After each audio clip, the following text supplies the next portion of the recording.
Hello, everyone.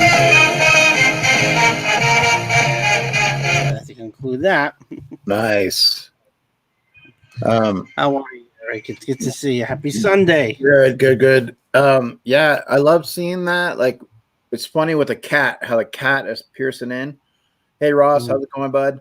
Hey, Ross, how you doing? Mikey, Casual Productions. Like, I mean, when the cat's piercing in and the guy's sitting there, how he's so small, and they just take an average cat to make it look so big. You know, it's amazing because when you think about, you know, Monsters and Universal, you know, back in the day, like, I mean, I grew up with that. You know, I remember how important it was to my dad and how he passed that on, you know. So, I mean, I love the classics. I mean, I definitely think that there's so much to take from it. I mean, today you can go on iPhone and QCut or some type of app and turn yourself invisible. But back in the days, it took so much time and effort to do that, you know? Yeah. Well, I just figured why not start with the classics here as we try to, you know, we kick off the stream again after our little break just to kind of get ourselves all situated and together. So it's a perfect way to just start with the classics again and give some tribute to and go over some information about the Universal classic horror monsters, where pretty much a lot of the horror films began. All right, where really kicked off and inspired a new generation that pretty much comes to today, inspires what exists today. Love the cup. So, what is your, you know, when you think of the Universal classic horror monsters, do you have a favorite, Eric? Well, I was a Wolfman guy. I mean, for Halloween growing up, my dad used to actually make the costumes, like the makeup and stuff. And so he would turn me into the Wolfman. And I used to always, you know, rip the pants and the shirt and all that and, you know, get the teeth and stuff. And yeah, I mean, the Wolfman I enjoy. You know, obviously Dracula is classic, but I think if I had to, I would go Wolfman and the Creature from the Black Lagoon. Nice. Yeah, Creatures on my list on my list too. I love my favorite is Dracula, actually. I love Bela Lugosi. I love his even though he didn't necessarily play it as much as people think, as well as the Frankenstein monster. So hey, Andrew. Well, DVD. the funny thing is Oh, about man. when you look at back then, like for the Frankenstein monster, it took them like basically like 8 hours to do makeup. Like they had to go from like 11 to 7 makeup and then shoot at night. So I mean that like the Frankenstein monster. I mean, I don't know exactly how much he made or if he got extra, but he endured a lot to just come into that role. Yeah, that was the actor Boris Karloff, who initially they had offered it to Bela Lugosi, who played Dracula, Yeah. but he turned it down. Probably one of the things he regrets the most in his career.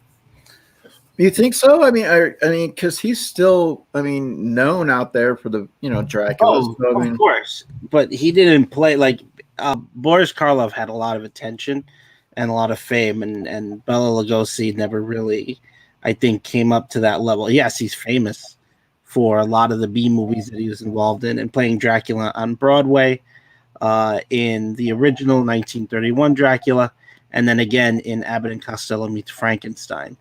yeah, Uh, that it was was one of the really movies. That was one of the movies my dad had me watch. I mean, I loved it. I've had my boys seen it, and just the difference between the comedy to the horror side, just combining those two because they're different. You have horror, but then now you're introducing the comedy, so you're bringing those two together. So it was a great matchup. mhm, exactly, yeah. That Abbott and Costello Meets Frankenstein is also my favorite Abbott and Costello film. I'm a big fan of them, and our school actually turned it into a play, which I've mentioned, or in the past before. But there's a couple people watching here who were either involved in the show or have seen the show. So, but that was definitely a fun show to do with some of the liberties we had to be able to be flexible with the roles and putting it together as turning it from a movie to a stage production. That was definitely fun.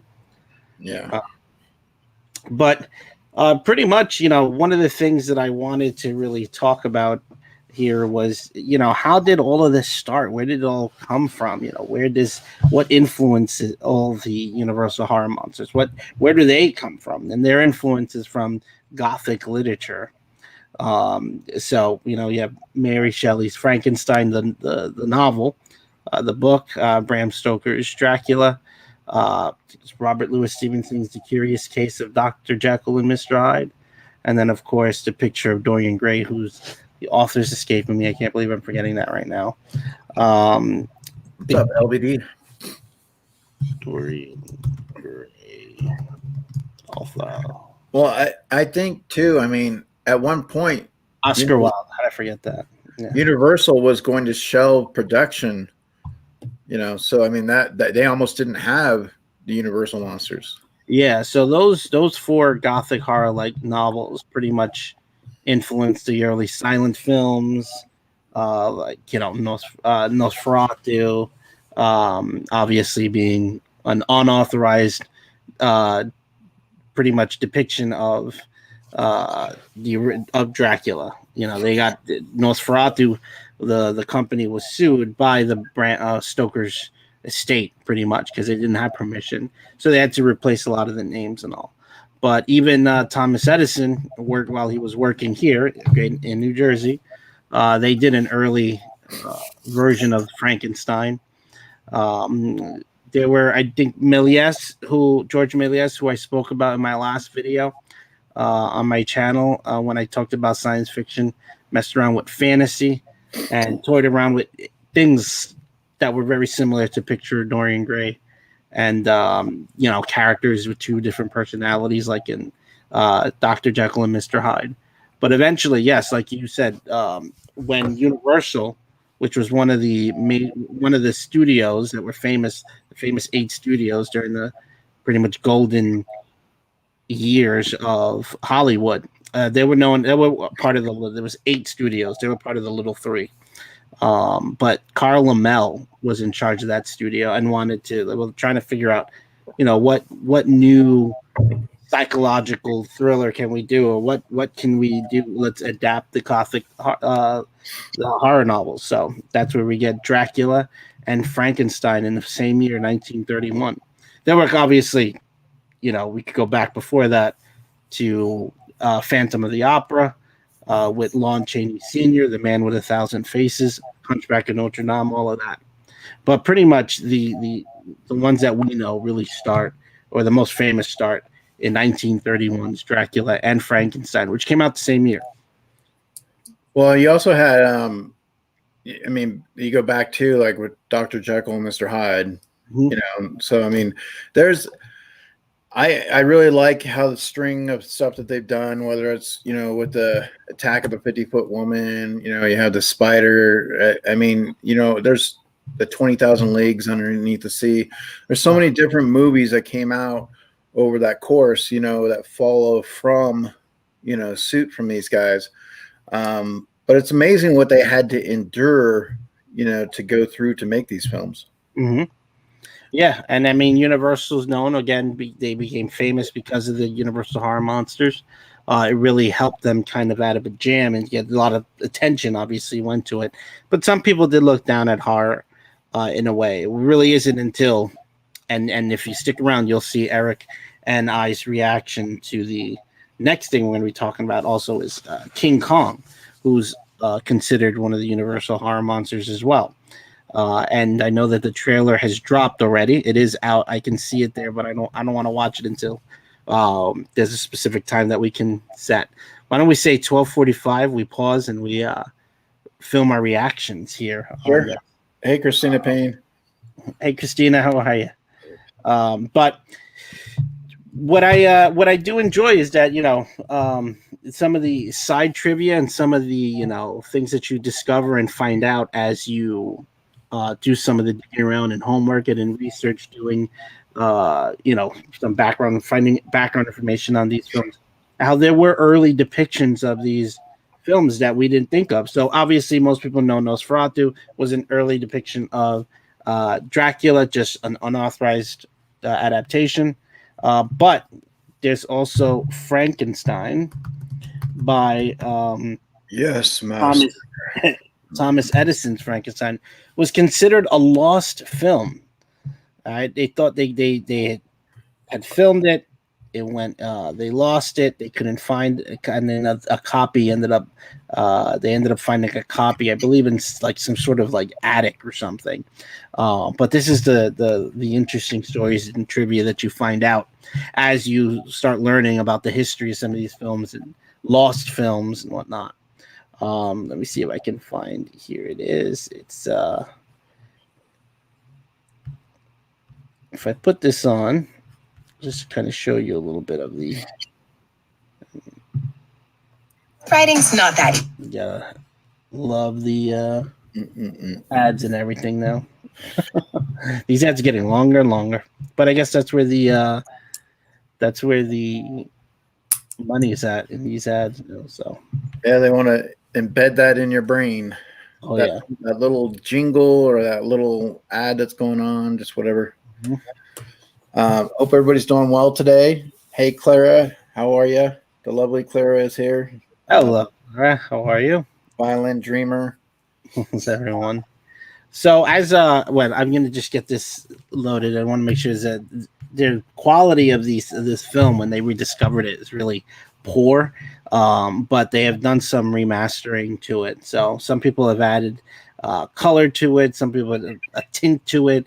So these are just things people have done like just to enhance the film. But the quality that was the quality of it in the condition that it was found in was not necessarily that great.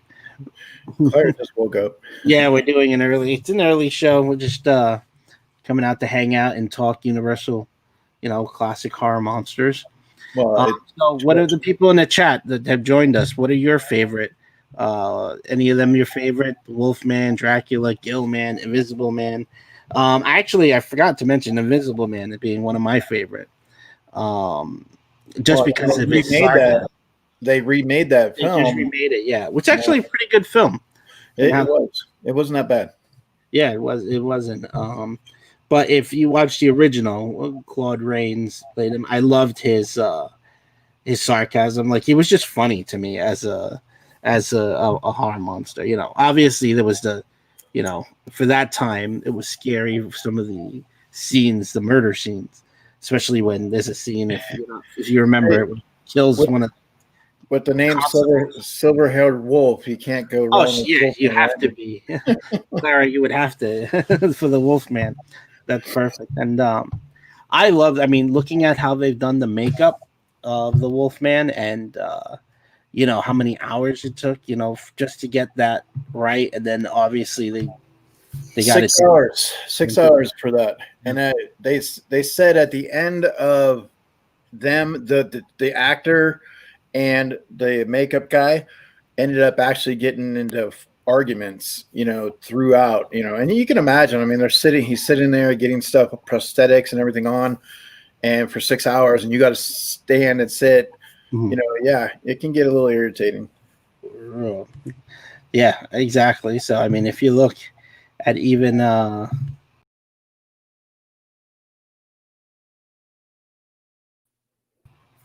just the transformation itself is it's seconds on screen, but hours just behind the scenes. It's amazing. What so what was I gonna say? So when we did this as a show, as I was mentioning it earlier, we had two actors playing the Wolfman. We had one who was playing Lawrence Talbot, who was the name of the character, played by Lon Chaney Jr., and then we had one as the Wolfman. So what we would do is anytime there was the transformation, there would be like some sort of false door or false like area where he would it would look like he went in something, but or he fell like behind a bed, but we'd have the character hiding in like a trap door where they would switch the characters out. And so it was pretty cool the way we were doing it. Just almost like if you remember Abbott and Costello when they're switching through the door and they keep flipping through it. That's like a revolving door. That's the word I'm looking for. So it was pretty funny seeing how that worked and played out on stage. You had mentioned Gilman was your other favorite character, right? Creature from the Black Lagoon. Yeah, I mean, I always, when you look, I mean, like I said, Dracula's Dracula. Frankenstein. I mean, they're classics, but I did really enjoy the Wolfman and Creature from the Black Lagoon because, like, they just they're two different types of characters, and. Like I said, Dracula, he talks, and I know how they wanted Frankenstein, in the sequel, he was basically in the sequel for Frankenstein, he was going to dialogue the whole entire movie. And they really pushed to have that out. Boris Karloff didn't want to do it. Just having that, each monster have their own identity. So that's what I like about with the Creature from the Black Lagoon. I mean, he's, and it's interesting how they use the mirrors and things like that to perform like he was underneath the water. Yeah. And what the other thing is, those underwater shots were just that added to the suspense, which came in this, I believe, if I'm not mistaken, that was it 54? 54, 56. Either way, it came out the same year as either the original Gojira or when it came out, the American version. I'm pretty sure it's 54. 54. So that's the year. At the same year, that's the same time that the original Godzilla came out in Japan. It wasn't here yet. It would come out 2 years later here. Gojira. But Gilman, I know it was just I follow Universal horror monster fan Instagram page, and I didn't know, because they sometimes post little trivia from the film and stuff. What I didn't know was that in the film, if you remember, they're throwing nets into the river, and they find one of the nets all torn up, and they find a nail of the Gilman, like a toenail. Yeah. If you actually look at close-ups, they actually they paid attention to detail. Put attention to detail that as you see the Gilman through the rest of the film, he's actually missing a toenail. So it's just something I never noticed, and I was just like, "Oh, that's pretty cool." Nice. Well, the other thing is too, when you look at impact of Universal monsters, look at the Bride of Frankenstein. She's big, right? but she was only in there for like 5 minutes. I mean, she dies, but what other impact is out there? Like someone like Boba Fett, who wasn't in the film very long, but has gone on to make a big impact. You know, the Bride of Frankenstein, you know, is huge, but she had a limited role.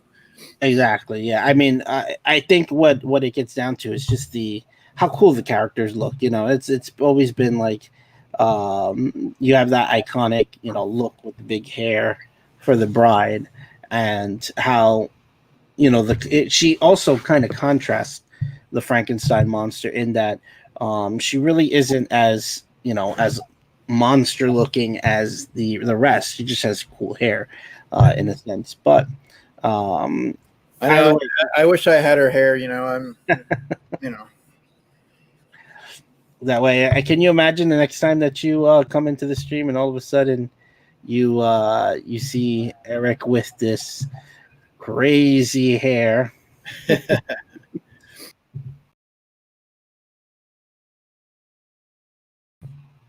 I'd bet that'd be the reaction too that most people would give. Just So yeah, no, but so one of the things that another reason why that I wanted to talk about this was just, where do you see, you know, we always talk about this, but you know, at one point these horror films, which for some people didn't necessarily take them that seriously back then, but they have become iconic over the years, and basically became the symbol of Universal for a time being.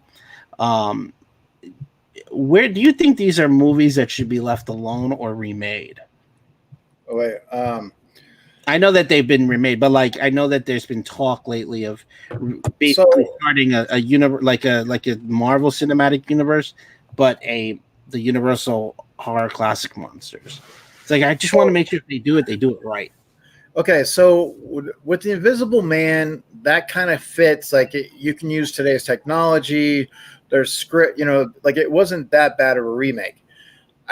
When you're looking at the Wolfman, I mean, they've made a lot of werewolf type movies over the years. You know, I mean, like I loved American Werewolf in London.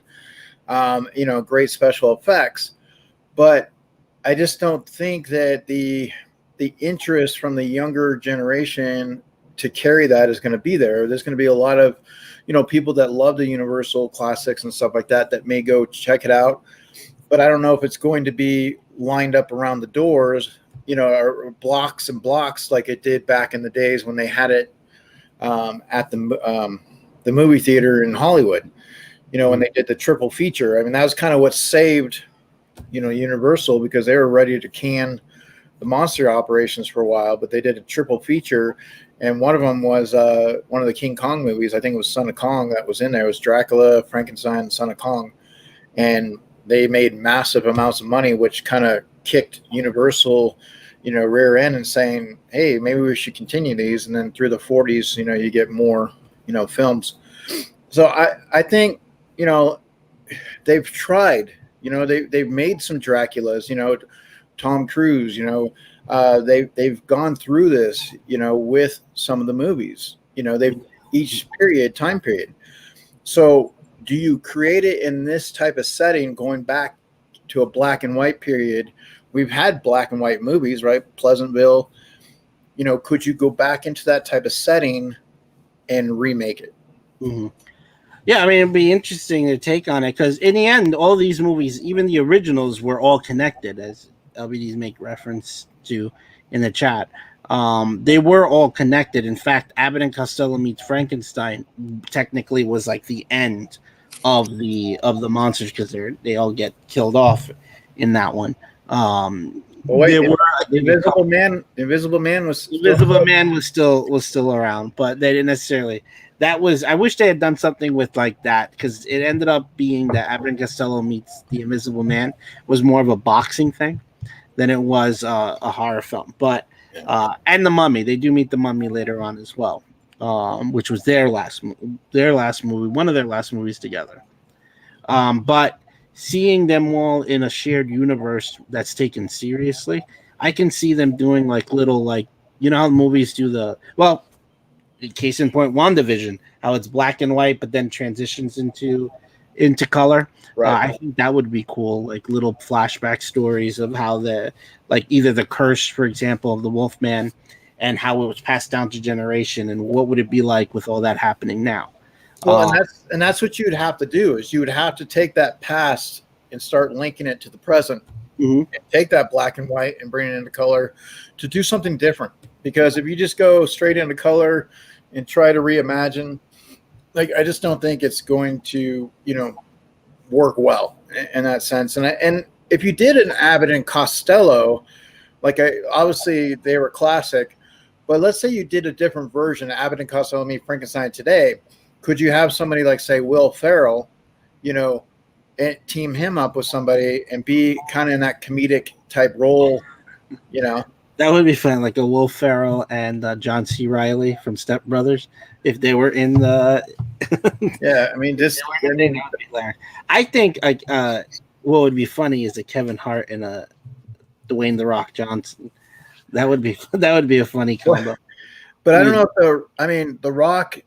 Yeah, because okay, I don't know how the Rock would personify on there. Obviously Kevin Hart, but because sometimes when the Rock wants to be funny, yeah, Kevin Hart though reacting like the way in Abbott and Costello, Costello's character Wilbur Gray, yeah, the famous one. He's reading the sign of the exhibit by the candle on the candles on top of the coffin, and then slowly it starts to raise up. It's the funniest thing, and then it starts to move. And I'm sure you could have some really, really good actors too to play the monsters, and I'm sure who would take on that role for Dracula. But the thing is, do you make it now with the streams like Netflix and HBO Max?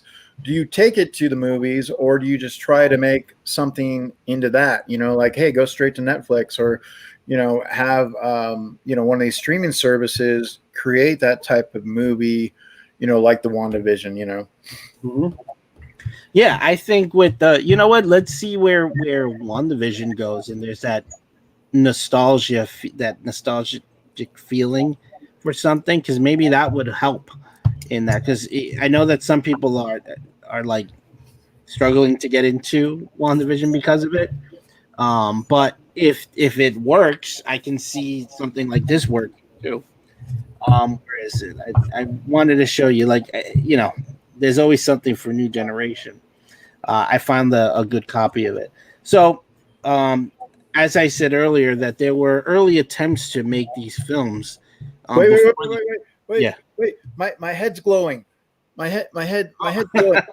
It's 9:45. It is 9:45. Yes, it is.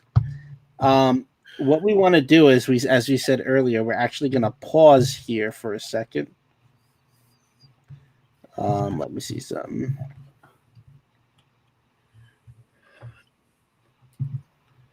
Yeah, we're going to pause here to show our reactions to the new trailer that's out on Godzilla vs. Kong. Now, the thing is obviously the last time these guys fought, there's a lot of huge debate on who won, because they basically went into the water and Kong came up. Now, obviously, we've seen Godzilla in the water swimming. My thoughts is Godzilla just maybe did continue to go down into the water and decided to, kind of save himself and energize. And, there really wasn't, even though Kong came out of the water, I didn't really look at it as like Kong was the victor back then. But I know that's a lot of people debate. I think 1962, if I'm not mistaken, was the last time that we saw them together. And here we are in 2021. And they've tried many times to do another one like Toho Productions, but they just couldn't really come up with a good idea. Yep. I'm just going to hold on one second. Posting in the private chat the link that I'm going to watch so that we can watch it together. I believe this is it. Now the question is, I might have to mute myself so that we don't get hit with anything, but hold on one sec. Bum, bum, bum, bum. Yeah, just looking for the interaction between Godzilla and Kong. Seeing how they're going to battle. Is it going to be all at night? Because I want to be able to just not see darkness. I want to see some cool shots. And is there going to be a storyline? Yeah. It looks interesting. So I would, for the moment, guys, we're going to just mute ourselves just to play the video as you watch our reactions to the new Godzilla versus Kong trailer. It's in a private chat. That way, if you want to watch the same link. Oh, you're not going to show it up on the thing? I don't know if I can without it. Wouldn't that hit something? LBD always does. Oh, he does? Well, we'll see. If it shuts down, we'll just start a channel again. Well, let's see. But all right, that's fine. I don't mind. But let's see if it doesn't do anything. Unless a Jiminy Cricket jumps in and says, "Don't do that," in the chat. But all right, that's fine. Let's see where this. Well, yeah, it's up to you. We can watch it first, or however. We'll try it, and if it knocks this off, then we'll share the link in chat. This is the one that I have. I think it's just the volume. I think if you do it without the volume, because you're kind of reviewing it, right? Yeah, that's pretty much what we're doing. It's our reaction, so. Yeah, because see, LBD wants to share the link in the chat. All right, let's we'll do this the right way. Oh well, why is it doing this?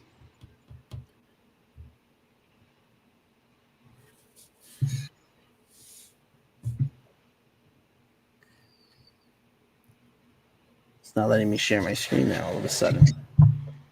Do you want me to play it and then share it with you? See if you can. Yeah, see if you can, because I don't know what's going on here. I think all of a sudden it doesn't want to share my screen. Okay, let me see.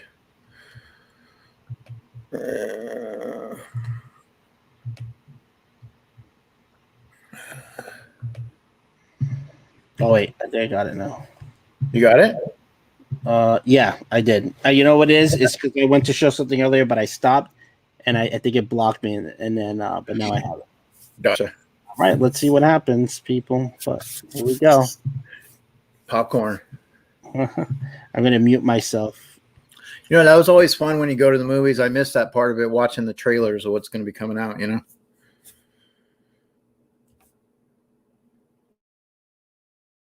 I'm just gonna mute us so that it doesn't, whatever.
Wow. That looks Well, interesting. I'm gonna watch that like over and over. Easy to take for granted. Like, get Yeah, so that looks good. I can't wait till they do the breakdowns on that. See where that goes.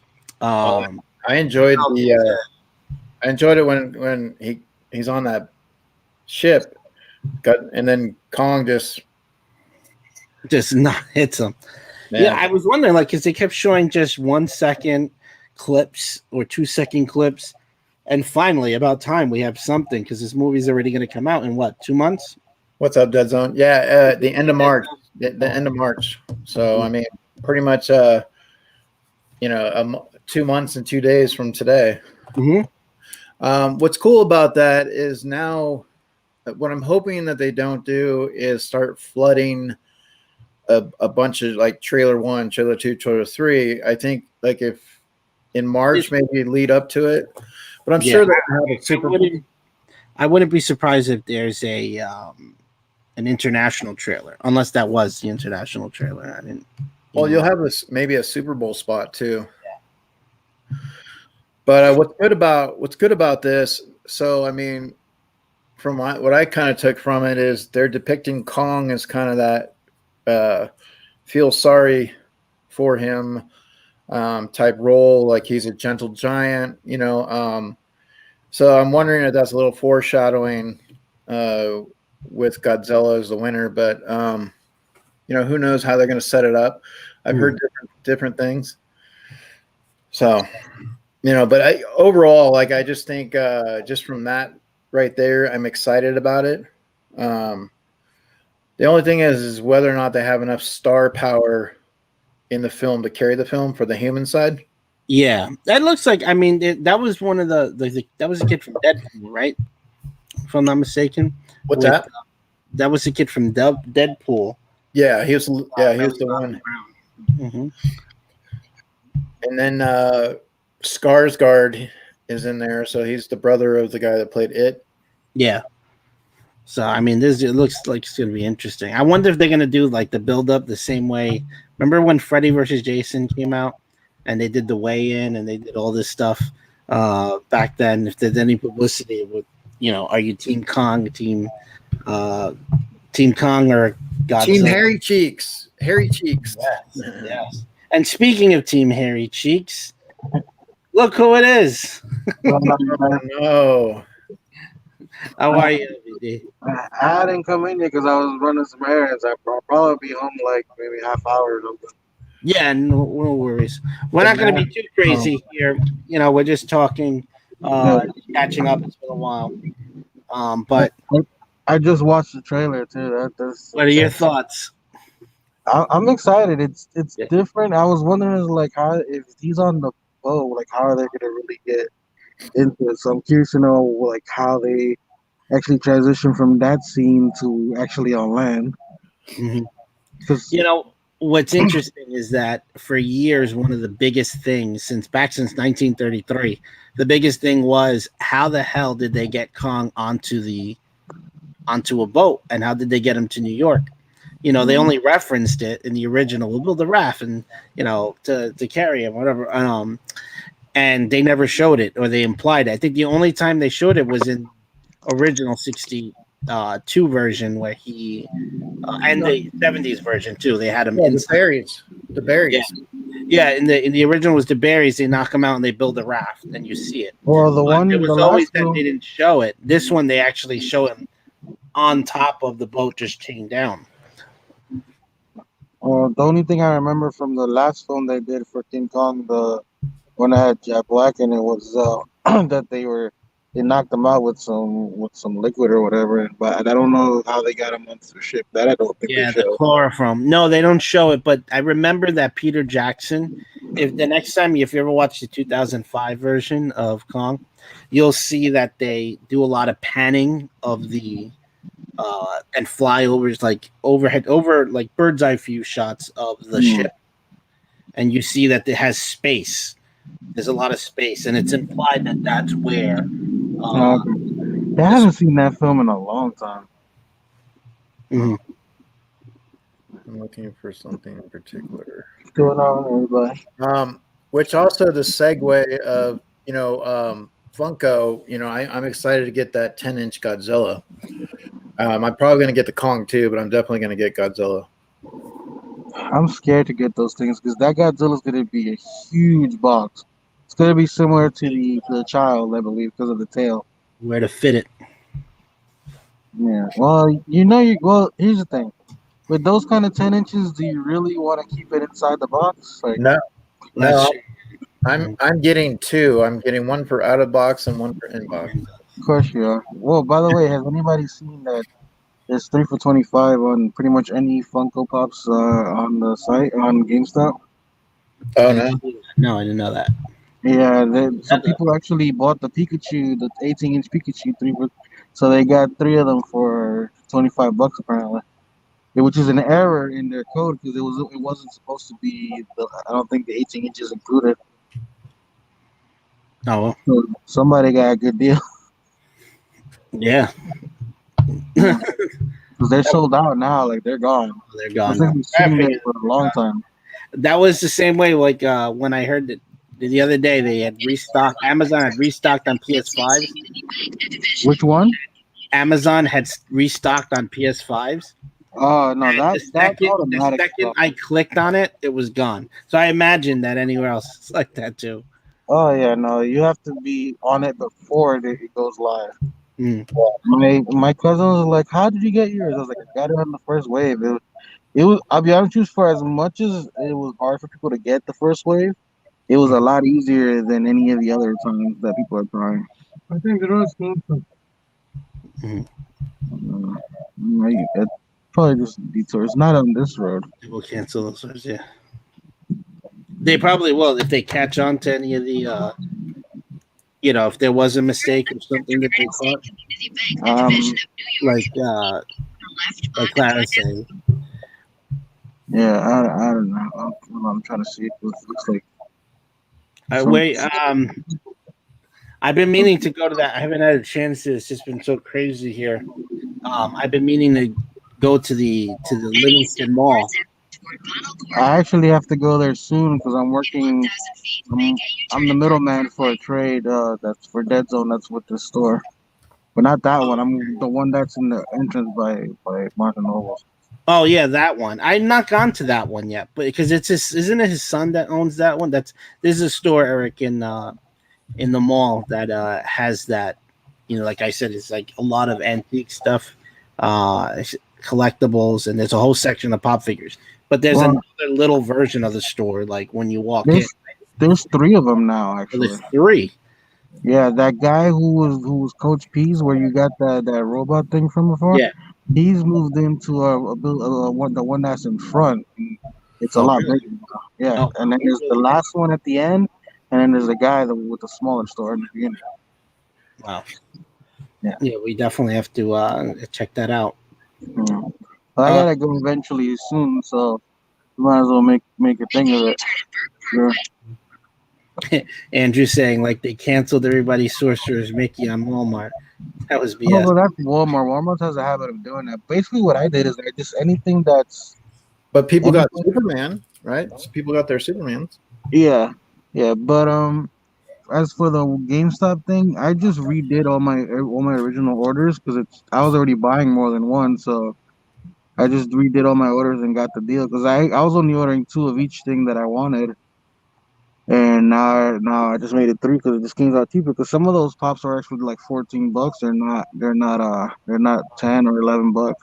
Like I think it's the Eddie, and another one. There's like some of the exclusives. So it's worth it if you just go redo your order if it's available. See, the one I didn't cancel was the Ghost Panther because that one that came out, that one sold out. It's gone. There's not a single one of those left. But if you want to go in store and pre-order stuff, you can always do that if you missed out on that one. By the way. Yeah. Okay. I wish they had the Godzilla ones. That would have been a cool one to pick up. Yeah, I would have had that a long time ago already. Well, I think a lot of that stuff's going to come out too. There's going to be related stuff. I mean, you're going to have Kong and Godzilla, but I wonder how much more will start to come out too. Well, considering the trailer came out, I'm Adding new live ride to queue. Jesus. Sorry. Um, I'm assuming that everything's gonna start coming out. I bet you all that merchandise was already being prepped for last year, so it's not gonna take too long to see more things coming. Yeah.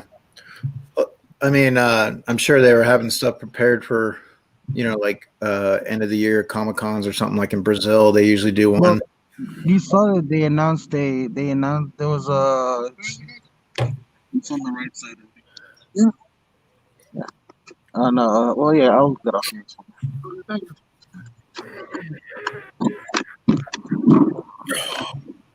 So it'd be interesting to see when those come.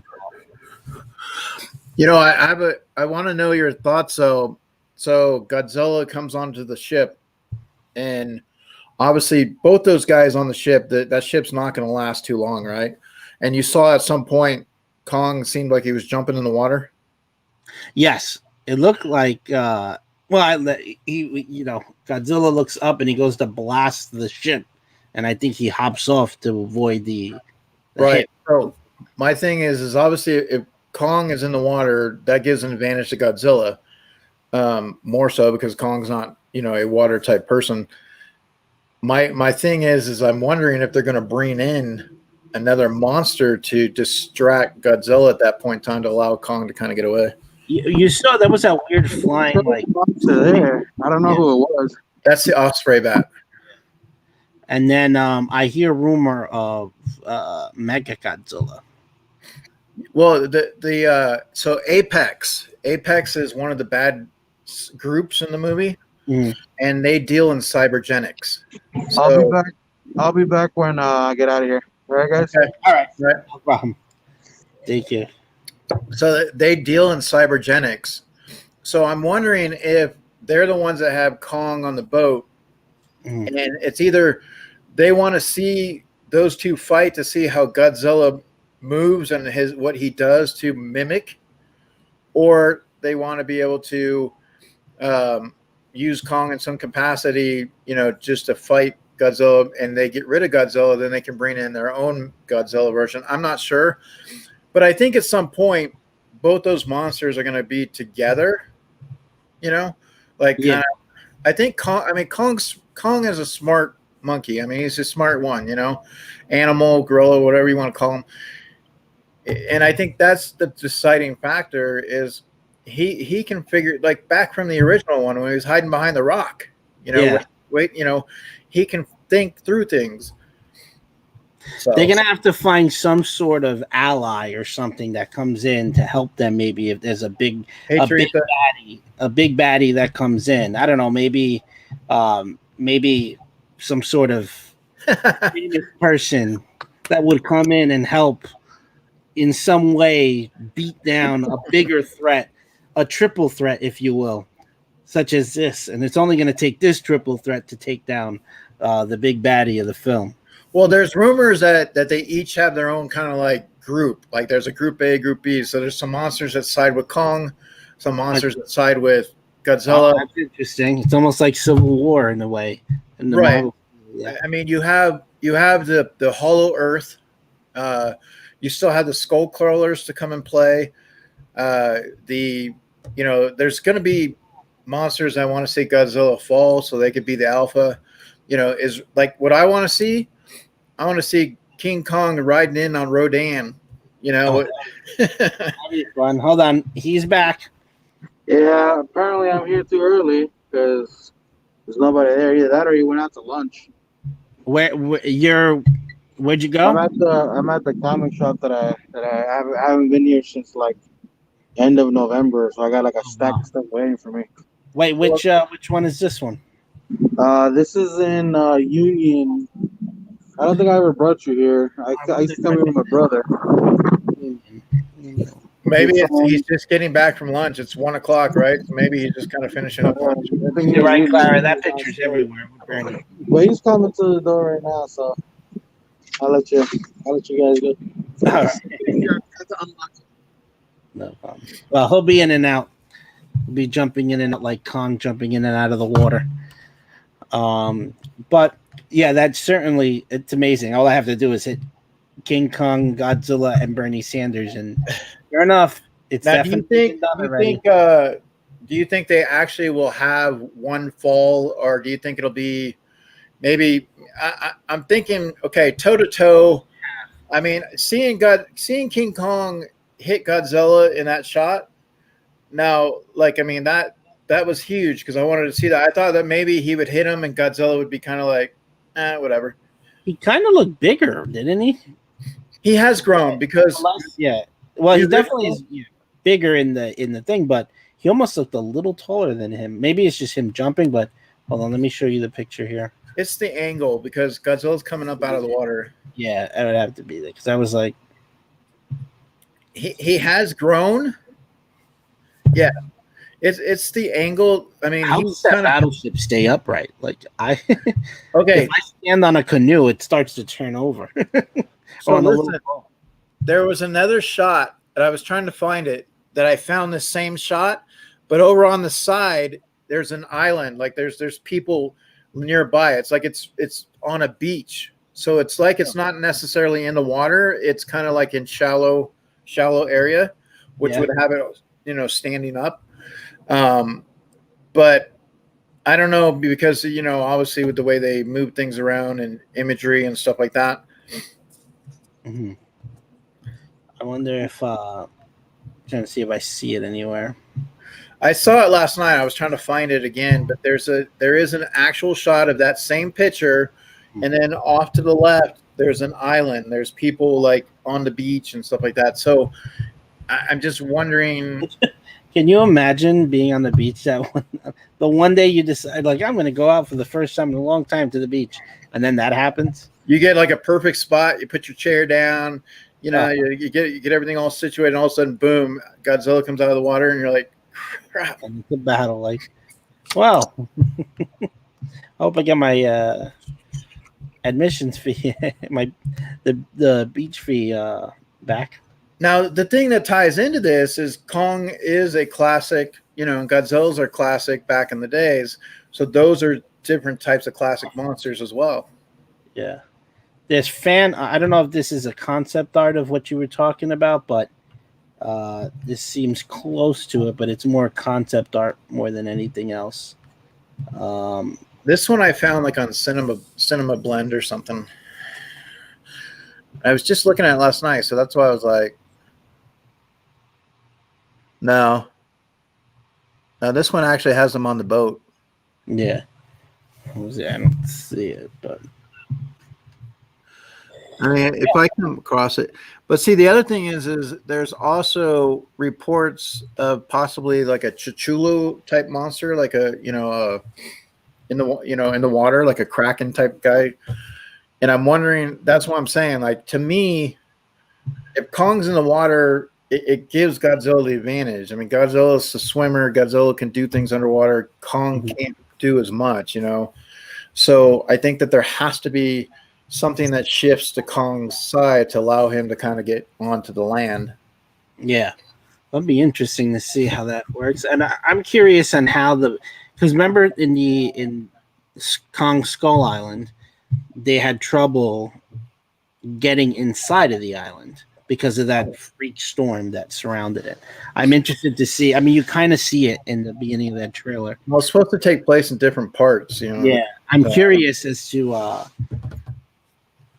how they get on that island and through the storm and then get him out just using the battleships. Yeah. That's going to be interesting. I know that attention's been on, and Monarch has all, I think it all went public, what the Mutu, as they call them, the Mutos, or all these, where the monsters are located.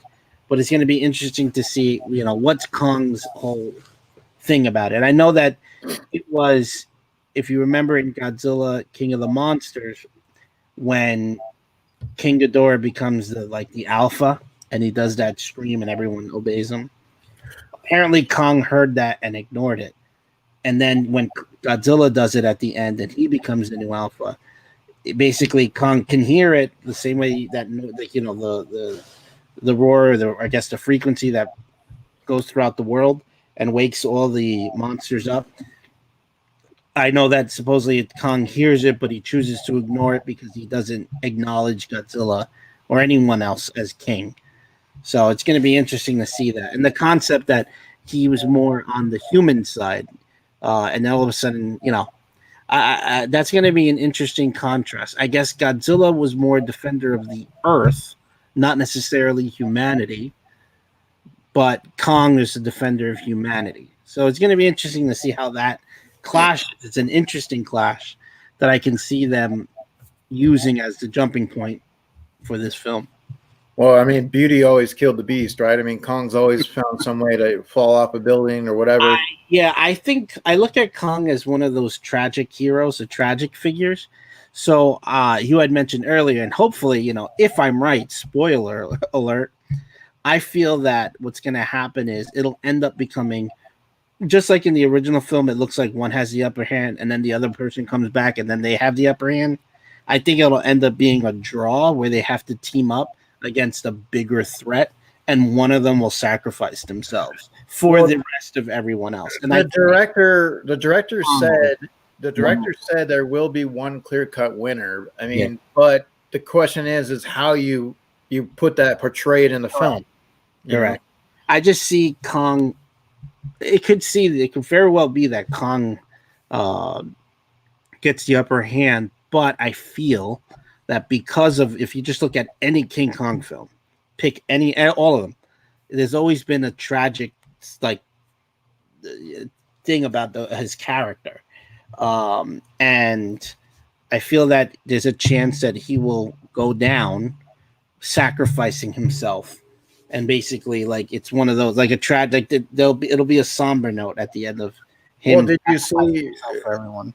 Did you see him? I mean, he's foreshadowed in this trailer. I mean,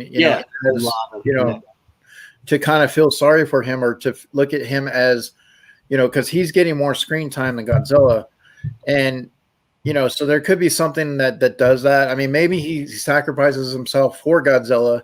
Whoever knows, or maybe they both survive.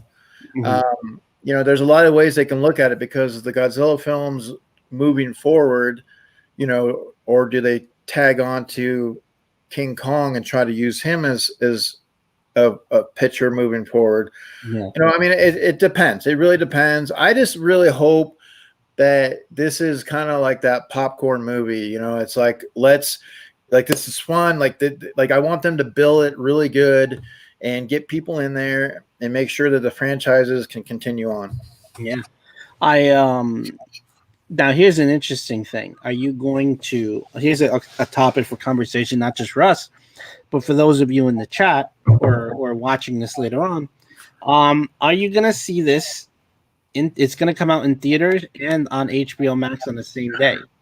Are you going to go see it in theaters or are you going to see it at home?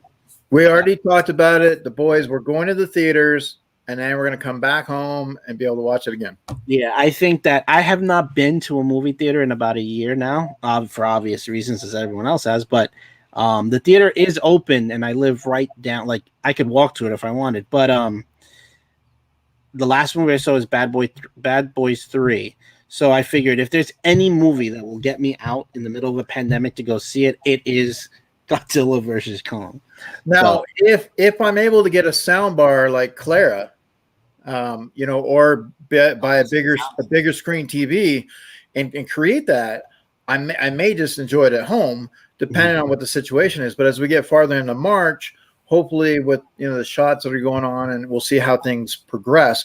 But yes, this is a movie that I would love to experience in Dolby Sound Theater. But I sit in the back. So we always try to get the back row.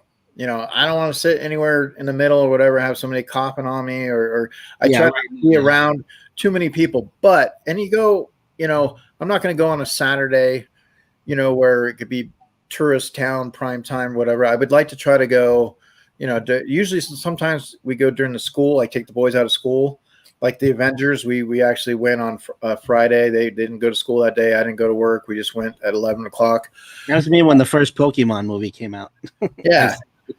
I just think, it's one of these movies that I'm probably going to want to watch a few times, and the fact that it is on HBO Max allows that, you know, to where I'm not paying that ticket price at the theaters to see it a second and third time. Hmm.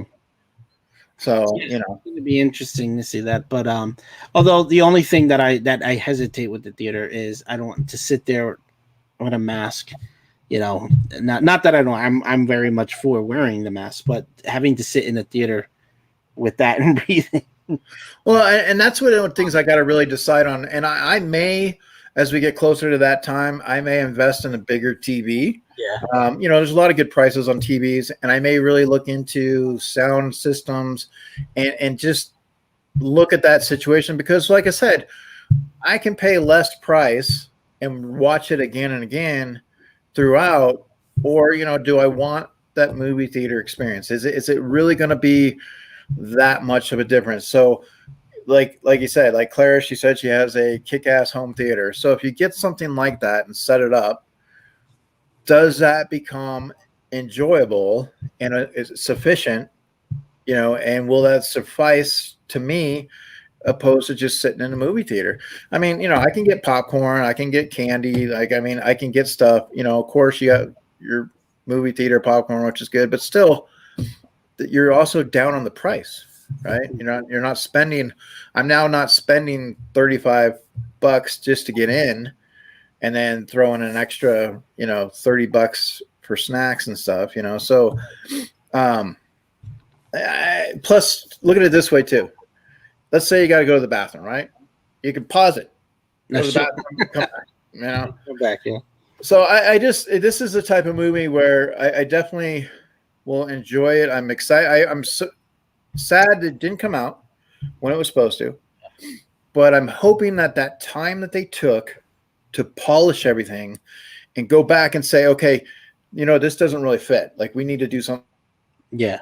Go back and fix things with this. And a finished product is going to be enjoyable when it's over. Mm-hmm. Agreed. Yes, it's going to be interesting what they do with it. I mean, I'm not sure if Universal still owns Kong, but definitely goes to show you how, you know, that does this movie help bring back movie like this, the movie theater experience? Does it do that? It's just an interesting contrast or comparison, if you will, to what it was like back then when movie theaters were like the thing that you went to in the 30s. There were movie palaces. You spent the day at the theater. You dressed up to go to the movie theaters. It's interesting that the original Kong was one of those films that saved you've saved Universal. Does this new Godzilla versus Kong, does it save the movie theater? Do people want to go see it? What does it do? Or does it change the game and now watching movies at home is the new thing? There was rumor of that that things were going to go in that direction anyway, but then the pandemic hit and then it really pushed us in that direction. But well, Wonder Woman 84, HBO Max saw a lot of subscriptions that Christmas weekend get, you know, a jump, you know, a price. Whether or not, you know, the film equated to people enjoying it, but it's still the subscriptions were there. And I think that's a way for these two companies to look at figuring out the price differences and the arguments and stuff like that to move forward with the film. But like Legendary Pictures, I mean, you look at Universal Studios, they have the King Kong ride. Kong has always been like that staple. mm-hmm. Godzilla has been there on Japan and in that side of things. So there's always that clash of that. You know, to me, they've been around for a long time, just as much as, you know, Frankenstein and Dracula, and they always have their influences. Now, whether or not today's younger generation is going to look, I mean, some of the kids that might be like 5 and 6, I mean, my boys are excited for it.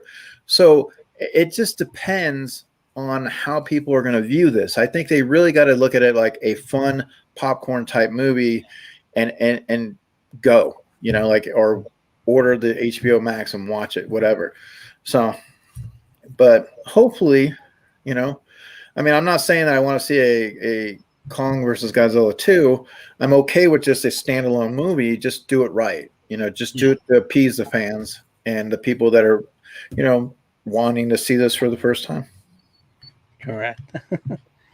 So it's I just want to go over just a couple more things, and then we have a quick little quiz, a 10-question quiz for people to get a chance at. This is Nate, just to have fun here on who's paying attention. Well, real quick. Yeah. You like your Oculus? I was just about that's. I have it here on the side, ready to talk about. Nice. To say that a big shout out and a thank you to Eric, because I was looking for an Oculus and he won it on a giveaway, and he did my giveaway. You guys didn't enter. You had a chance, but I put it out there, and he won. No. Before you cause controversy, no. I needed one, and it just so happened that Eric you had purchased one that had more gigs than you initially wanted. You were going to return it, and I happened to be talking to you about looking for one, and that was the exact one I was looking. I was looking for the one with the 256 gigs, and rather than return it, I just bought it off of him. And now I was really, really worried about shipping an Oculus to you, and because of the way everything's been with the pandemic, and I was like, oh man, if this thing or if somebody finds out what it is, I was so I will say this, and then it came during the Martin Luther King weekend. So it didn't come in on the Monday because it was a holiday, and then Tuesday for whatever reason, mail doesn't come to this to our school. It was weird. I didn't know that. I learned that. So I got it Wednesday, and I opened it, and it was amazing. It did look like, what the funny thing is, it did look like somebody, maybe it was just in transporting, but a piece of the tape from the bottom, but it didn't go all the way. It looked like somebody was trying to pick at it, but everything was still sealed. I received it. Everything was great. If you got names, I'm going to come find them. And if I can't find them, I'll send Clara her wolf pack, tear them apart. So let me know.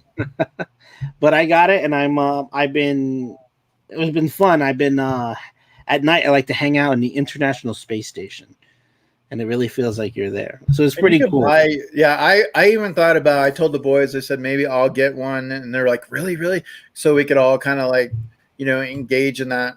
If I'm not mistaken, you can meet together. You could watch Netflix, and it looks like you're in this digital room. So that's pretty cool. Although I don't see any of the other like HBO Max or Disney Plus. I don't see them on it. You can watch the YouTube. You can watch the YouTube. You can watch YouTube. Yes, you could watch this on the Oculus, which is pretty cool. But definitely have a piece of ginger candy if you get motion sickness. The ginger ale or ginger from the candy that they sell. They usually say take that and you'll be fine. and a fun fact, if you're doing it by yourself, you're okay. However, Logan was downstairs because our living room's bigger. Yeah. So he's doing it right. And so I got to go to the bathroom. I don't think nothing of it. I'm like, so I'm just walking past him. He hits me. I'm like, what the hell? Yeah, he's like, Dad, I'm like, how am I supposed to know you're going to swing at the time that I'm walking to the bathroom? So now every time now I have to tell him, Logan, I'm behind you, or Logan, I'm going to the restroom, or Logan, I'm going to, otherwise I may get a haymaker. Yeah, no, the funny thing is when you initially set it up, there's this weird kind of robotic look to everything. You kind of this is what RoboCop sees. But it helps you look at what the area looks like before you start moving around, and then you basically draw out the area that you're in with the remotes on, and it's been pretty cool. So what I did was I went on it and just kind of in preparation for this was looking at some fun YouTube VR stuff, and there's a couple of them that you can find on. The horror experiences, and it's pretty cool. And there's apps too. There are jump scares that will scare the hell out of you. Yeah. I don't really scare that easily, but that was something that made me jump. Yeah, they'll be playing it, and all of a sudden I hear them go oh, and I'm like, what the hell are you doing? Well, there is an it experience. So you can be if you're an it. There are, again, fitting to our topic today, is Universal Horror Monsters, like a little tribute, which is pretty cool. So it looks like you're there. It looks like the people are in front of you, and also on YouTube you can kind of get it to even though they're not 3D videos, you can make it such that it's all around you, 180 degrees or 360 degrees. It looks a little weird, but if you look at it from specific angles, it almost looks like you're in the video itself, so in the films. So it's pretty cool what it can do. But it's amazing how far we've come. I mean, you go back to the silent films, to when sound comes out in 1927, to the original Universal Horror Monster classics. Fast forward to today, like what is going to be the new technology out that's going to hook people in? In the 50s, it was the William Castle, like the 3D, pop out of the screen, or the little, what do they call it? What's the word? The gimmicks, where like in House on Haunted Hill, a skeleton would fly out into the audience, or the Tingler, where they do a little Spectre Vision. Was it Spectre Vision? Spectre Vision, yeah, like so you get that feel. So it's interesting what they're trying to do with new media, and obviously something like the Oculus makes you feel like you're really there. Although after a while your brain just can't handle it. I will be honest with you. There's times I have to like take it off and just like have a moment to get back into reality. Yeah. Definitely interesting. If you remember, did you see the movie Ready Player One? Yeah. Love that movie, all the references and all that. But yeah, the Oasis, like how long before we have something very similar to something like Ready Player One, where you see all the famous horror classics that they reference and just characters in pop culture in general. Well, I like the Shining stuff too. Was really cool. Yeah, and it was one of the like the main.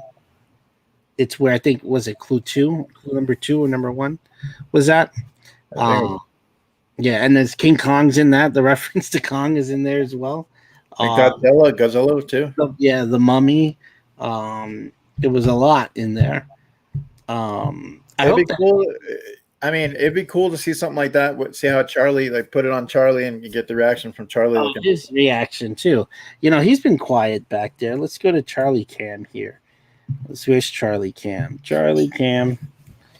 Oh, let's switch to Charlie Cam here. Here we go. Charlie Cam. We've had to do it this way since had trying to get him to appear with me now has been a little complicated because of the spacing that we have. Yeah, because you got to move a lot of that junk you have next to you. They want to see me, not you. Hey, Eric, how are you? Hey, Charlie, how's it going today, bud? I'm doing well. I don't even have decent lighting. Can you at least give me good lighting over here? Sheesh, I look orange. Yeah, we're not enough with someone that was orange. He's out now. You might have to call and complain for abuse, Charlie. Yes, I should. So I hear the topic today is Universal Horror Classic Monsters. I mean, absolutely. Did you have a favorite? Oh, absolutely. I love the Invisible Man. That was my guy. Being able to disappear, run around, no clothes on. That's like what I like to do. Yeah. What did you enjoy about? Did you get a chance, Charlie, to see that they did actually make a remake of that? How do you feel about the past and the present? We've seen the Hollow Man with Kevin Bacon, so they've always done that invisible thing in movies. Predator. So it's always has that concept of being there and then not there. How do you feel about that? Oh, I absolutely love the remake. I watched it, and I like their modern take on it, with it being like technology that like a suit that basically makes you invisible.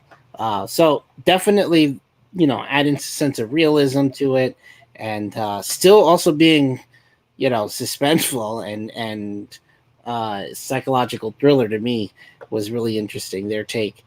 And modernizing it, they made it relevant for today's audience and what would happen if that actually happened today. Yeah. So definitely like their twist on it. Be interesting to see if they do that twist with anything else. Well, and that's the thing is, I think that was one of their kickoffs to see like how they would respond. Now, the Invisible, Man, obviously we did with the pandemic and stuff, but I know that they were trying to connect and they were trying to get, like a Dracula and a Wolfman, and I don't know if those can equate as well as the Invisible Man did with a different storyline and twist. I'm not sure.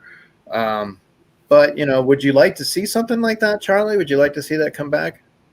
I definitely would like to see that. I want to see, as I heard you speaking earlier, a cinematic universe. Oh, there we go. Better lighting.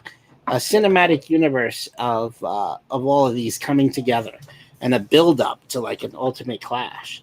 But they need to do some sort of like modernization with like homage and respect to the originals. So I would love to see some like black and white flashbacks to get a feel of the originals, but then take you know, go the modern approach as well, and So, connect. so you don't want them to just do like maybe they're in modern time color, but they're watching on TV some of the old movies. You don't want them just doing that, right? No, but you can do like flashbacks in black and white, and then go to color. That'd be some interesting concept to look at. Or you start the film years ago, and then like it fast forward. Like a lot of movies are picking up where they left off years ago. So maybe even that. Maybe even a a new universe that picks up at the end of Abbott and Costello meets Frankenstein years later. You know how the Wolfman and Dracula fell into the water, and so does the Frankenstein monster. He Wait, crashed. wait. King Kong and Godzilla fell in the water. What is it with the Universal monsters just all falling into the water? See, and then we can have some sort of build up, some giant build up, and big clash. Now that would be fun. Yeah. I mean, could you have something where maybe a descendant of Dr. Frankenstein finds some of his notes and tries to do his own type of shop, in the modern technology? I mean, there's a lot of things they probably could do or hopefully be able to write and create. It's whether or not it transcends on the big screen to get the market to follow. You know what I mean? And that's what you're looking at, because you can make a film to make a film, but if you go and put 100 million into it, are you going to get that back? Yeah, I mean, I definitely can see this being a moneymaker. People will definitely. If you got to advertise it, you got to build it up the right way. Hello, Christina. How are you? But yeah, no, you can definitely, if marketing it the right way and you build it up the same way Iron Man kicked off the cinematic universe, you can definitely have this pick up. If you establish some sort of canon of which movies count, and then pick up years later what happens if they find, let's say, the monsters frozen in the water and they defrost, and all of a sudden they are picking up the battle they left off all those years ago. That would be some interesting, cool twist to it. Yeah, I think, like I said, if you have a story, something that is solid that people can understand and relate to, I mean, you never know, right? I still would love to see a universe where you have Freddy and Jason. They did start the Freddy versus Jason, but I'd love to get Michael in there and just kind of like have a universe maybe where they're not all going at each other, but maybe you have like subdivisions, where you're seeing different parts of them, but they're in the same film, but maybe they're in their own entities. Like, it's like you get a little bit of Jason, you get a little bit of Michael, and maybe towards the end you get a teasing of them coming together or something. I don't know, but just I would love to see them all on the same screen. I don't know. That's me. Just to see them all on the same screen would be awesome. Definitely. You kind of, I think the closest you got was Ready Player One, but they weren't all together on the same screen. They were just referenced. You see Jason, Freddy, Chucky. Right. Never saw Michael Myers or Leatherface, but it would be good to see all of them and then actually have some sort of story that connects them all. I know that that the comic book Leatherface versus Jason was an interesting, and they kind of the family, was it the Hewitt family or the Sawyer family? They took in Jason as one of their own, but then eventually leads to a clash. So Yeah. that would be an interesting storyline to bring those two together, and Yeah. then bring in, of course, Michael, which will be a very interesting twist to the story. All Well, one of the other things that could tie into that too is, I mean, Chucky dealt with voodoo. You know, he dealt with being able to put himself in the spirit of a doll. You know, so if you had like some kind of dolls that were like Michael Myers and Jason and Freddy, and you have some people that are kind of getting into those dolls, I mean, so there's different things you could look at. It just depends on how you want to go with the film. But I mean, some of the things that have worked for them in the past may transcend to now. I don't know. I just think I would love to just see it continue in a different format. yes, of course. And so, I mean, this sounds like something maybe even I can audition for. Who knows? I can give my best impression of a Michael Myers.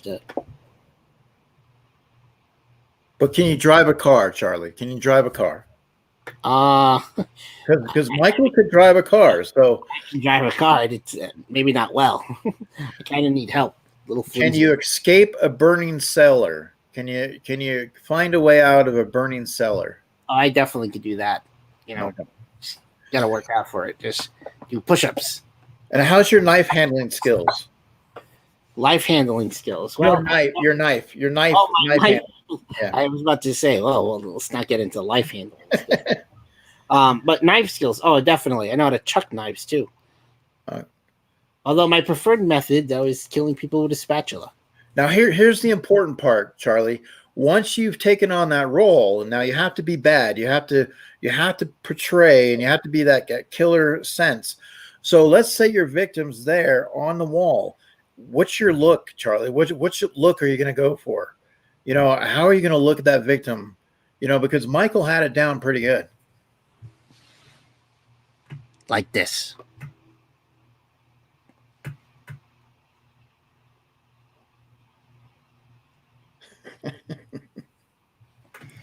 Just do the creepy look, you know. Well, you know, it's definitely, you know, a work in progress, but you know, continue your dreams. You never know. You could be on that big screen. And you know, we want tickets to the show. We want you know, I want some merchandise. Oh, of course. You'd be one of the first on the list, along with, of course, Christina and Clara and Andrew and Dead Zone. And, well, LBD, I'll send him. LBD doesn't need shirts. He doesn't wear shirts. So, but you shirt. could maybe get him some socks. Get him some nice socks. Yes, that's true. I'll give him socks. Or a nice mask, maybe. Yeah. Just like that. To some effect. Now, Charlie, do you now you haven't gone outside, so you don't if you go outside anywhere, or do you wear a mask? I went to the last time I was out, I went down to Red Bank to the opening of the Movies. That was the pop-up restaurant for Kevin Smith's that I did a live on. And I had a mask. I did wear a mask, but then I took it off when I was eating. So I did some shout outs when I was socially distanced. I did take the mask off. But I do wear a mask when I go outside. He definitely needs to wear a mask too when he goes out. He has no choice. Well, I yeah. take it off from time to time. He has no choice. Plus, it helps with the ventriloquism because he's not that great. You know, Charlie, if we raised your head up just a little bit and erased your hair, you'd have that background of Frankenstein. Oh, yes, it's true. So your face would match up with, yeah, see? Charlie Stein. There you go. Just a little bit, yeah.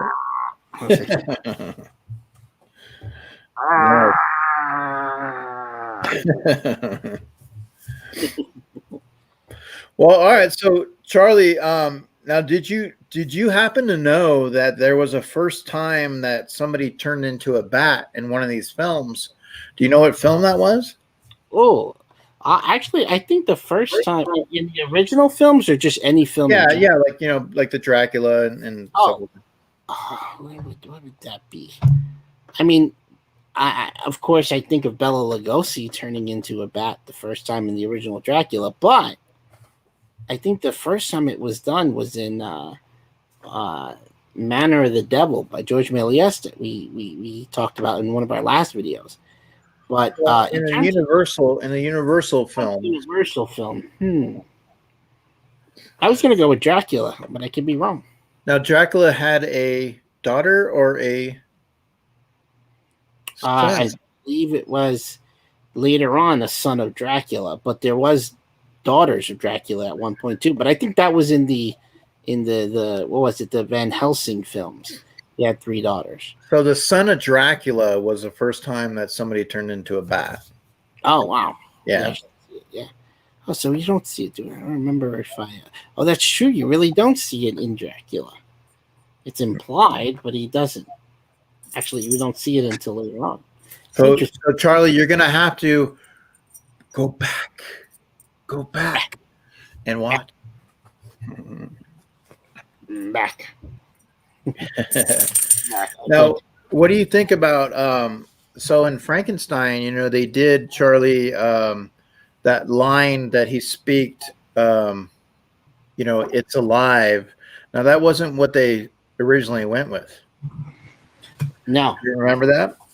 Yeah, I heard. I can't recall what it was, what the line was, but I know it obviously has become one of the most famous movie quotes of all time. You know, Well, it was like in the name of God, Yeah. but it was something about in the name of God, and they didn't want to go into that religion side. They ended up going with, you know, it's alive, and then they used the thunder in the back to kind of like distort it out a little bit because they had a voiceover like his lips and stuff. Mm-hmm. So I remember them talking about that.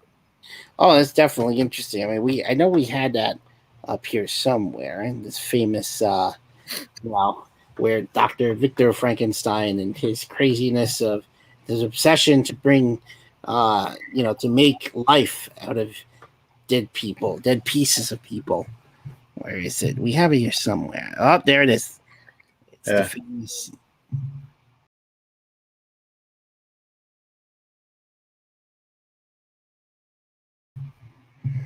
Then, of course, that infamous scene. It's alive. It's alive. Yeah. Show you know how crazy this guy was. And then of course, you know, having the one movie House of Dracula where they're all in there, Frankenstein, the Wolfman, and Dracula, you know, was really good. You know, but when you look at the challenges that they went through back in those days, you know, I mean, can you imagine them having the ability to have the special effects that we had today, you know, and transit to some of that? Because I mean, to sit for 7 hours and do makeup and then go and have to film, you know, later on into the night. I mean, as an actor, God, you know, like I wouldn't want to do that. I don't know if I would want to have that fame as Frankenstein in what you're enduring, you know. Oh, a lot of patience and a lot of frustrations, I can imagine, especially because you have to get in all that makeup, and then you have to wait around for your scenes to be ready to be filmed. So Now you got a little bit of makeup too, right, Charlie? it's just part of my my shtick here. It's always been a thing that it's one of my trademarks. You know, in ventriloquism, we like to exaggerate our looks, and it's the closest thing. And some people initially thought I was a clown when they first appeared, and it's like, I'm not a clown. You want to see a clown, but he's over there. But I don't want to go down that route. But you do like to clown around. I do like to clown around. I definitely like to clown around. So Charlie, I would like to propose something to you. Sure. You know, since we do Scream Stream, and I know we're going to dive into a lot of horror topics, but we're also going to look at pop culture, you know, as well, not just make it a complete horror stream. But there might be times where we may bring somebody on as a guest and allow to have that Charlie interview. Oh, of course. I know we've been talking about that, early talks of it, and we're finally going to make it happen. So we can talk not only just pop culture, but different pop culture around the world, you know, in connection with what you've been doing with some of the other famous, fun, cool celebrities. Well, and it's always just to look at different ways of doing stuff. You always have to be creative, and there's and adapt. well, because there's movies that are going to be coming out this year to look forward to, and definitely, we can dive into that, in a different type of time frame. But keeping it in the classics, keeping it in the Universal. Now, Charlie, is there another character that you really, really enjoyed?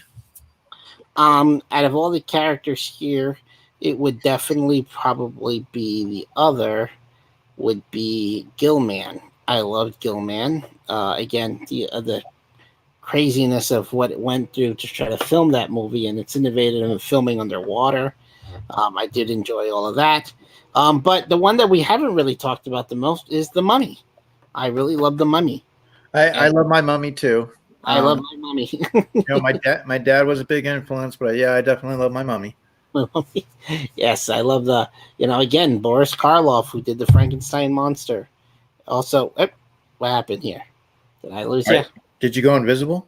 I go invisible. Are you putting your bandages? Are you putting bandages on, Charlie? Are you going to turn into the mummy? Here we go. Let's Eric, in your Instagram, I found some horror figures on one screen. I went ghost there for a second. So what happened? There from the lead, Jordan Jones is invincible. I shifted around and accidentally hit the turn off camera button. But go figure. That's what happens when your legs dangle and hit the keyboard. So no, so I do like The Mummy, and I enjoyed that Boris Karloff not only played the Frankenstein monster, but he also played Imhotep, the Mummy. So that was another hours. Imhotep. But yes, I did enjoy that, and I believe the '99 version too. Was it what '99? The Brendan Fraser one. Those were good too. I did enjoy those. Yeah, I mean, well, that's what I'm saying. They've tried to make some of the classic monsters into a modern type scenario. I mean, Van Helsing, you have and then what was the one with the girl that was what's her name? She was like, it was a vampire movie as well. It's on the tip of my tongue. Like I can see she's got the short black hair. It's gonna come. It'll come to me. But it was also a vampire movie. And then you have Blade, you also have Morbius that got pushed back that was supposed to come out. So I think that they use that character, the vampire character, in a lot of fashions. I loved the miniseries Salem's Lot, which I think is an ode to Nosferatu. Which was very classic. So do you go in the way of a TV series with the Universals? Do you try to transition it into that streaming service? Because would that be more successful? Does Netflix buy in and do an original? Well, I mean, it'd be an interesting concept, but it's kind of hard to tell. It's really, we're going to be putting our hands to the pulse of where the movie industry is going to go and where the future is. Yes, streaming services are definitely probably going to be with us from here on out, but it's going to be see how originality on these, different channels and different subscriptions, whether it be Disney Plus, Hulu, HBO Max. I can see the future being in that. But, well, I mean, could you come out with your own Horror Plus? You know what I mean? Like it's like, could Disney, because they're obviously a cash cow, could they buy into something like that? Or does Universal come out with their own streaming service? I can see Universal definitely coming out. They wouldn't want to share with anybody. Yeah, that's just how it is with with licensing and copyright and who owns what. I mean, eventually Disney will own everything. So at the same time, it is the way. It is the way. Well, okay. So Charlie, did you help with the quiz? Did you prepare? I did. We have a little quiz here for everyone to join. I would just get our assistant, my assistant here, Robert, since people are here to see me. Yeah, why don't you load the quiz? Yes, we have the quiz here. I'll hurry up and put it. Here we go. Let's set it up. Now, Charlie, we just recently saw King Kong versus Godzilla trailer. Are Oh, I you was watching in the background. It looks amazing. Amazing. nice? Here we go. Let's share the screen. Live dashboard. So, obviously, here is the let's share this copy code. And let's put this in the chat. So if you were paying attention earlier, you should be able to get this. 10 simple little questions on Universal Horror Monsters. You know that actor. Now, the good thing is do You you could think play that- this Eric, too, because you weren't involved in this. So right? Do you think with the Universal Classics, do you think that there's a lot that has been borrowed from some of those movies into today's horror? Oh, absolutely. You know, the suspense, the close-ups, you know, these people were inventing things from the very, very beginning. I like to go back to Lon Chaney Sr., the father of Lon Chaney Jr., who played the Wolfman. But Lon Chaney Sr. was the Phantom of the Opera, the Hunchback of Notre Dame. He was known as the man with 1,000 faces. And he would, he definitely worked for his art. Like, he would get himself into these like weird physical positions just to make his characters and make them look more monstrous or look more either deformed or just as he would do just these weird things with his body just to kind of make these characters believable and in a way gets you to, for example, the Hunchback of Notre Dame, to feel bad for him as he played Quasimodo. He was gotten very physical in his performance, and this is why his son never really lived up to he kind of lived in his father's shadow, and why he was an alcoholic. But it's still famous for his own, but just interesting to see how the movies today, if you look at actors that really get into their roles or study things from the past, they will look back at this. Like, I would imagine that Benicio del Toro, when they remade The Wolfman, he took a lot of influence from Lon Chaney Jr. He took a lot of influence from the early films of how the suspense felt of the movies from the 30s and the 40s and the 50s. These classic movies. Now, what if you had like a college, a professor, taking his class on a tour of some of the Universal Classics, and something goes wrong, something allows like that voodoo situation or whatever that allows them to come to reanimate and come to life, create something of that nature, that still brings the horror classics into that big screen. But maybe, we've seen with Jumanji how they go back into a game board, and things happen.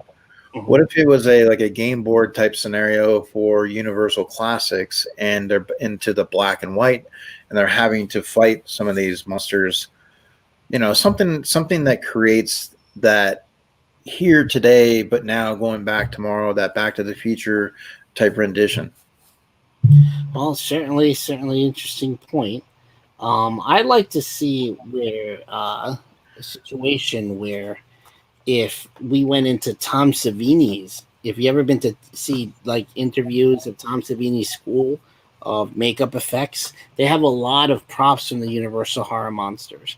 So I can see happening at a little story at Tom Savini's school, and some sort of horror film that happens with the characters and his makeup coming to life would definitely be interesting. Yeah, I mean, that's what I'm saying. Like, just trying to find a way to create some of that past and bring it into the present, but still kind of keep the nostalgia of the past. Mm-hmm. So, well, if anyone else wants to join the quiz, now's the time to do so. And speaking of Gilman, the creature from the Black Lagoon, he had a really hard time seeing in that suit. So that was always, that's what I'm saying. Like, some of these actors, back then they really had to endure quite a bit just to bring these characters to life. Mhm. Yeah, we even the actress, I can't, her name's escaping me now. In the scene where the Goldman's taking her unconscious body through the cave, if you look closely, she hits her head on a cave wall, and that was actually not supposed to happen. She really got hurt there, but they kept it in. If you look closely at that scene, Yeah. you'll see Gilman carrying her. And that's what's good about film today. I mean, some things just work, that weren't written in scripts, or whether it's words or scenes. Sometimes it's like, roll with it. Let's go. But yeah, I mean, I really think, because like I said, when they thought about not having Universal Monsters on their calendar, and they were going to drop some of the projects, one of the movie theaters in Hollywood asked to take on the Dracula and the Frankenstein and the Son of Kong, and they build it as a triple feature over a 4-day span. Well, it created such a buzz. People were lined up outside around the buildings for days, and it created a cash cow. So Universal started thinking, wait a minute, there is interest, so let's continue. So that's into the 40s, continue more films. Oh, absolutely, absolutely. And how you doing, Quick Draw? Quickie. We're about to do a Universal Horror Monsters quiz, just 10 questions. So if you want in, jump in now. We're going to be starting in 2 minutes at 2 p.m. Eastern Standard Time here.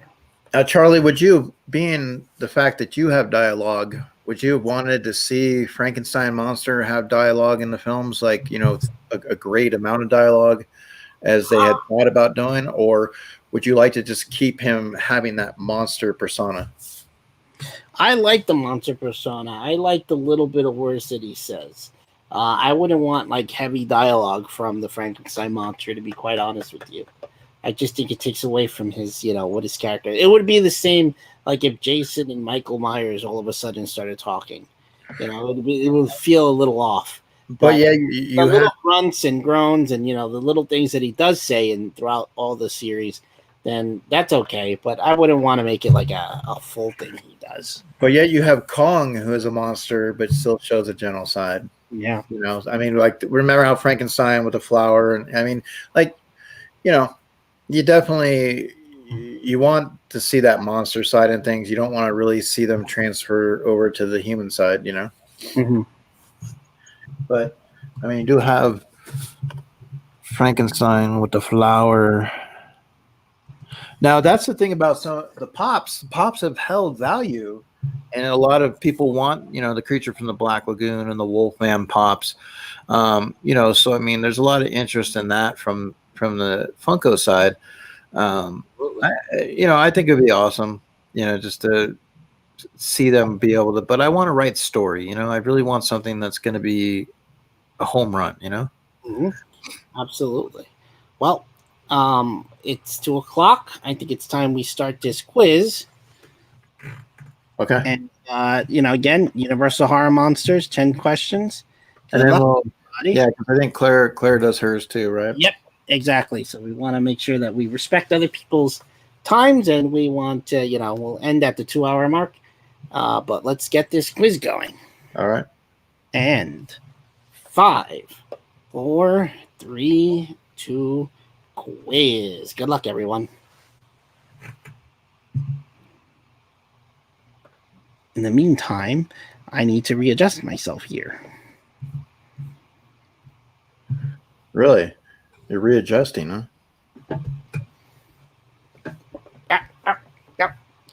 Darn. No. My show. I don't want to move. No. It'll be mine. I gotta make an appearance. Nobody wants to see you. Nobody likes you. I beg to differ. All right, I get that. Did the question get you? You were being tricky, so now I gotta. Was there? I thought it was fair on the questions. Oh, there was one. Yeah, there's one.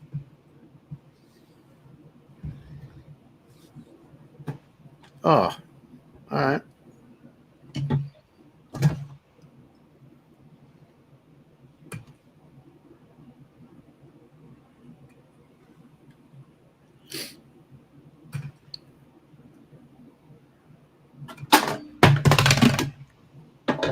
Watch where you're going. You're making a mess.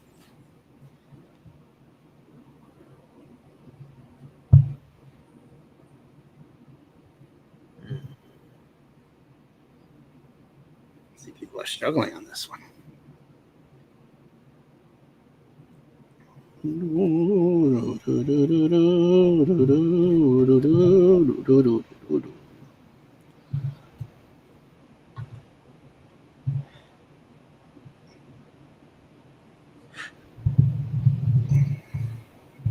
Start cam. Start cam. See, the Wolfie is taking the lead. McTina in second. Quickenstein third so far. Silver and Worth, an unsafe name. And the Violin Dreamer. Violin Dreamer given a chance to, like, I don't know if there's something glitched out there.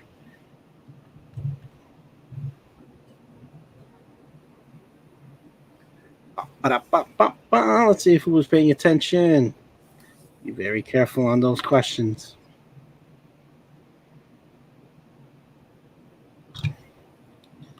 Scientists say that the reanimation of dead tissue is nearly impossible, but Dr. Frankenstein managed to make it happen. So I was Wolfie. Are you Wolfie? All right, nice. You end up in. So far, so good. Just waiting on that last person if they're still playing. I win tickets to Universal Monsters, Universal Studios. Yes. Yes. Have you ever been to the Universal Studios, the Monster Cafe? Yeah. I'm trying to remember. Was that on the walk? I believe. Let me see. I'll show you.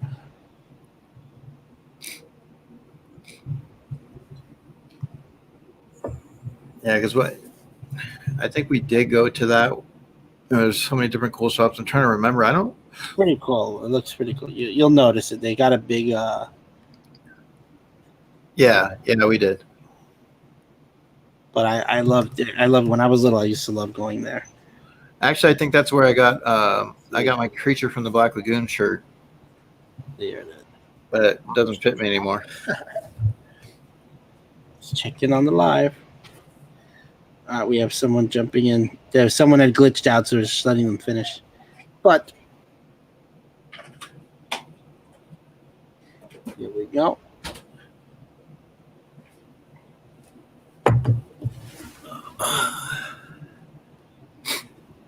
I'm just keeping an eye there. I guess every answer. All right. One last thing, and then we're going. Just realized it stopped. Quick's like, I guessed every answer. That's all right, Quick. Sometimes, you gotta guess. I mean, all right. Well, let's end it there, and the winners are Wolfie. It's you, Eric. Quickenstein, quick draw in second, and McTina in third. oh. Congratulations to the three of you. Well, anyways, like I said, guys, we've been on here hanging out. We are obviously going to bring back Scream Stream, whether it's on my channel, Robert's, we go back and forth, have some fun with it. We have a lot of different things in the works, a lot of things we've been talking about. We're trying to figure out a time slot, so we may do this. We're looking at different options, right? Originally, we were on Friday nights at 6 o'clock, 9 o'clock Eastern, but we're looking at different options. So, how are you, bud? How are you? Well, you're catching the end of the show, so I figured I'd make an appearance. If you heard the scuffle before, Charlie didn't want to let me on, but I figured, hey, I gotta make an appearance, right? well, maybe you can close us out, Pagliacci. Yes, I definitely can. Well, you're definitely going to see us here often. We're trying to just find a good spot for the Scream stream where you'll be able to see Eric continue his show with us as his co-host, and we can enjoy. We'll have guests, and we'll also start looking more at different things in pop culture, not just horror, but things that we all just not only scream about in terror and horror, but scream in excitement, for it covers all things that we love in this amazing community, the pop community of pop culture and collectibles. And Pagliacci, I want to put that comparison of like the Bride of Frankenstein was only in the movie for 5 minutes, but has been huge impact, you know, and you look at Boba Fett. So I want to like kind of look at comparisons throughout movie history of people who've only been on, like in Scream, Drew Barrymore wasn't on there like streaming a long time, but she made an impact in that movie, right? So just kind of impacts of things like that. And we will do a review on movies to come through. So Yes. yeah, but like I said, guys, go check out Clara. She has her streams. And then you got LBD today.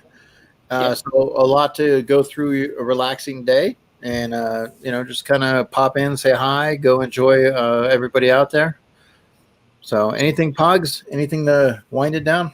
Apart from that, I'm glad that we're definitely putting more content on this channel here itself. Like Eric said, you'll catch the stream both on his channel, my channel. We'll pass it back and forth, and we'll be doing some unboxing and some other videos that we need to post soon. So stay tuned. And challenges. We'll do some challenges, Pagliacci, too. Yes, we got some challenges.